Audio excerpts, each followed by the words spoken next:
I read a question on a group the other day that it was a great question, but I'm not really sure that the most common answer was the best answer. So here's my take on this situation. If you've got a sheet of clay and you want to cut out little circles from it, one of the best tools to use are these little ferrules. They're called ferrules. They're used in the electrical industry. They come in a variety of different sizes. And they work really well because they're completely round and they cut easily. The problem with these is that clay gets stuck inside. Now, how am I going to get that out of there? It's fine if I want to, it leaves a nice round hole, nice smooth hole. But if I want to get this out of here, then I can use something like, a paintbrush handle, a toothpick, something like that to get it out of there. But that distorts it, causes a problem.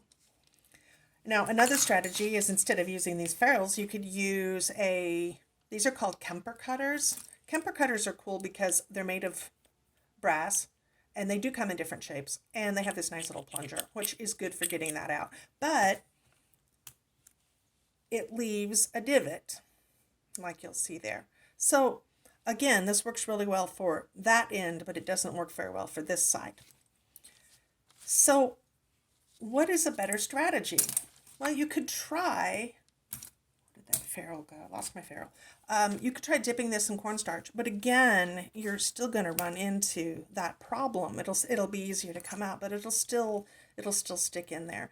What some people do, and what a lot of people were advising, because it's a nifty trick, is to just blow on this. As you can tell, it's not easy. I actually can't blow that out of there. So, if that doesn't work very well, what's another strategy? What else can we do with this? Well, for one thing, don't work on parchment paper. Parchment paper is non-stick.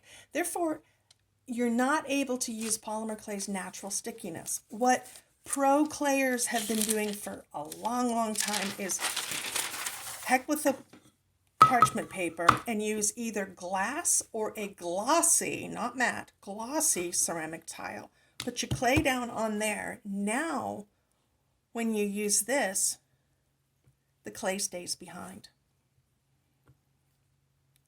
And the cool thing is you don't have to stop and remove each one.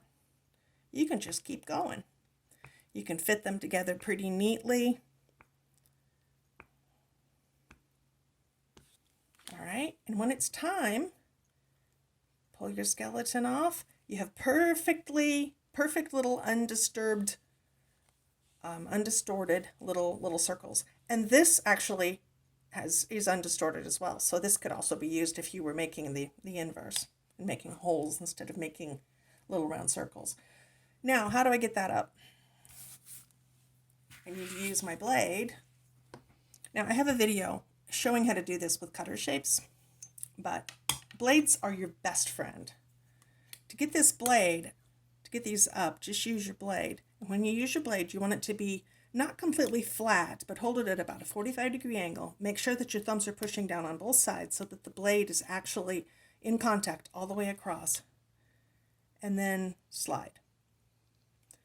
And you pick them right up. And there they are, undistorted, easy to be picked up and moved, nice and pretty. And you can do them, a lot of them, and you can do them quite quickly. So it's a lot better than the stab and blow method. So glossy tile and a blade, your best friend.